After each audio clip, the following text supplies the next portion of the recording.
राम राम भाई सारे भाइयों ने, मैं संदीप नोखवाल सभी दर्शकों का एक बार फिर से HBN 24 न्यूज में स्वागत करता हूं। भाई कांग्रेस ने अभी तक टिकट डिक्लेयर की नहीं, लेकिन ब्रजेंद्र सिंह का नाम आने के बाद बवाल मचा हुआ है। विपक्षी नेताओं ने अभी से ही निशाना साधना शुरू कर दिया है। ऐसे में साफ साफ अंदाजा लगाया जा रहा है कि ब्रजेंद्र सिंह तो ये चुनाव लड़ने से पहले ही हार गए हैं। ऐसे में कांग्रेस पार्टी ने एक बार फिर से पुनः विचार किया है कि हिसार लोकसभा टिकट किसी भी हाल में ब्रजेंद्र सिंह को वो नहीं दे सकते हैं। दोबारा से फिर से मीटिंग हो रही है। अब देखते हैं कि कांग्रेस पार्टी नया चेहरा किसको लेकर आएगी, क्योंकि टिकटों की दौड़ में रामनिवास घोड़ला, जयप्रकाश, IAS चंद्रमोहन बिश्नोई। इससे पहले आपको कहूंगा कि टिकटों की दौड़ से जयप्रकाश के लिए हुड्डा पैरवी कर रहे हैं और अंदाजा लगाया जा रहा है कि दबाव में अगर टिकट दी जाती है तो यहां पर इन दो नेताओं के नाम तो बिल्कुल भी सामने नहीं आएंगे। आपको बता दें कि आखिर वो बात क्या है जिसके कारण ब्रजेंद्र सिंह टिकटों की रेस में काफी पीछे हो गए हैं। अभी तक यही संभावना थी कि ब्रजेंद्र सिंह की टिकट पक्की है, ब्रजेंद्र सिंह की तरफ से हाईकमान ने नाम भी तय कर दिया है, लेकिन अब यह टिकट विवादों में आ गई है। सबसे बड़ा, अगर मोदी लहर के अंदर बीजेपी को ही भरोसा नहीं है ब्रजेंद्र सिंह को, तो पार्टी छोड़ने के बाद, कांग्रेस में शामिल होने के बाद कांग्रेस पार्टी कैसे भरोसा कर सकती है। इसके पीछे को आपको बताइए, जब से नाम की संभावना चली है तब से निशाना साधा जा रहा है। यहाँ पर लगातार विपक्ष के नेता नैना चौटाला ने कहा कि ब्रजेंद्र के लिए वो टिकट की प्रार्थना कर रही है कि उनको टिकट तो दी जाए ताकि लोगों से मिलने का मौका तो मिले ब्रजेंद्र सिंह को, ताकि लोग उनसे पूछ सके कि आप 5 साल कहाँ थे, आपने बीजेपी में रहते हुए क्या किया। जेजेपी से हिसार लोकसभा के प्रत्याशी नैना चौटाला ने प्रचार अभियान के दौरान मीडिया से ये बात कही। नैना चौटाला ने ब्रजेंद्र सिंह की टिकट को लेकर भगवान से प्रार्थना की कि उनको टिकट मिल जाए। सांसद ऐसा होना चाहिए जो लोगों के काम कर सके, नैना चौटाला ने ऐसा कहा। ऐसा सांसद कभी नहीं चुनकर भेजना चाहिए जो सांसद की ग्रांट तक ना ले सके या जो जनता के सामने अपना चेहरा भी ना दिखा सके। हुड्डा ऐसा नेता प्रतिपक्ष जिसने कभी आवाज नहीं उठाई। एम चौटाला ने कहा कि हुड्डा ऐसे नेता प्रतिपक्ष जो कभी आवाज भी नहीं उठाते, वहीं पर लगातार नसीहत दे जा रहे हैं। वहीं पर नैना चौटाला ने अपने बेटे दुष्यंत चौटाला को ईमानदार बताया कि कोई भी जांच हो वो सामना करने के लिए तैयार है। वहीं पर आपको बता दें कि ब्रजेंद्र सिंह अभी तक जिनकी टिकट फाइनल मानी जा रही थी,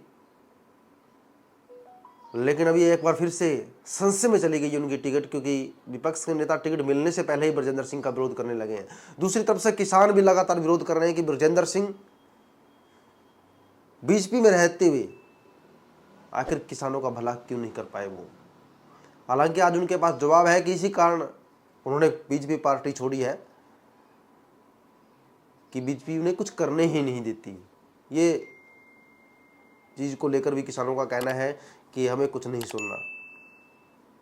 लोग सवाल पूछ रहे हैं कि आप 5 साल कहाँ थे, काम तो छोड़िए, आप जनता के बीच वोट मांगने अब जाओगे तो जनता को क्या जवाब दोगे, जनता के सामने आप क्या जवाब रखोगे जब लोग आपसे पूछेंगे कि आप 5 साल कहाँ थे, क्या आपने किया। काफ़ी लोग तो ऐसे जो ब्रजेंद्र सिंह की शक्ल भी नहीं जानते हैं कि ये सांसद भी था। ऐसे में ऐसे नेता को टिकट देना कांग्रेस के लिए काफ़ी नुकसानदेह हो सकता है। इसी वजह में कांग्रेस पार्टी दोबारा विचार करने में लगी हुई है और यह लगभग 99% तय हो चुका है कि ब्रजेंद्र सिंह को तो टिकट किसी भी हाल में नहीं मिलेगी। अब टिकटों की रेस में कौन है, हालांकि फाइनल नाम तो तभी आ पाएगा जब कांग्रेस फाइनल सूची जारी कर देगी।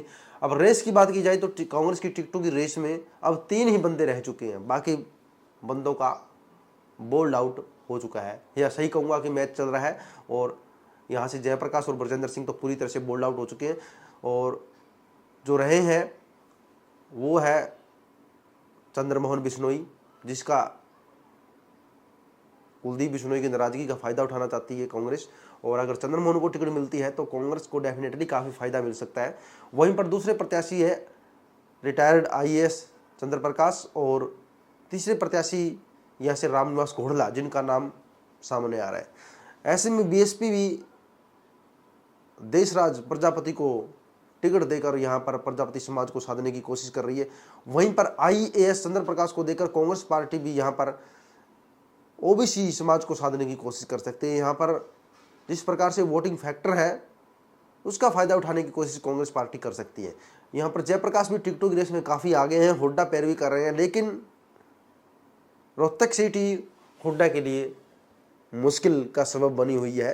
तो ऐसे में हिसार सीट के लिए चौधरी भूपेंद्र सिंह हुड्डा की पैरवी लाजमी नहीं है, तो उन्होंने पैरवी छोड़ दिया है। तो इस कारण जयप्रकाश जी का नाम आउट हो चुका है हिसार की लोकसभा सीट से। अब चौधरी भूपेंद्र सिंह हुड्डा राव दान सिंह के लिए भिवानी से कोशिश कर रहे हैं, राज बब्बर के लिए गुरुग्राम से कोशिश कर रहे हैं, अपने बेटे दीपेंद्र सिंह हुड्डा के लिए रोहतक से कोशिश कर रहे हैं। और काफ़ी जगह पर गलत नाम की वजह से लोगों के अंदर रोष भी देखा जा सकता है। वहीं पर लोगों का मानना है कि हर किसी को मौका दिया जाए। आज श्रुति चौधरी की एक ट्वीट देखने को मिली जिसमें उन्होंने कहा कि एस एंड एफ के बीच में जो टी नाम आता है वो हारेगा। यानी कांग्रेस के नेता ही कह रहे हैं कि इसको टिकट दी तो वो हार जाएंगे, वो राव दान सिंह के लिए या धर्मवीर के लिए साफ डायरेक्टली निशाना साध रही श्रुति चौधरी, क्योंकि वो कांग्रेस के मेन पॉइंट है, कांग्रेस की रीढ़ की हड्डी है चौधरी बंसीलाल और चौधरी भजनलाल परिवार, जिनको कांग्रेस को कभी नहीं भूलना चाहिए। और कांग्रेस यही गलती कर रही है, यही गलती भाजपा ने की है चौधरी कुलदीप बिश्नोई को दरकिनार लगाकर, यानी उनका टिकट ना देकर।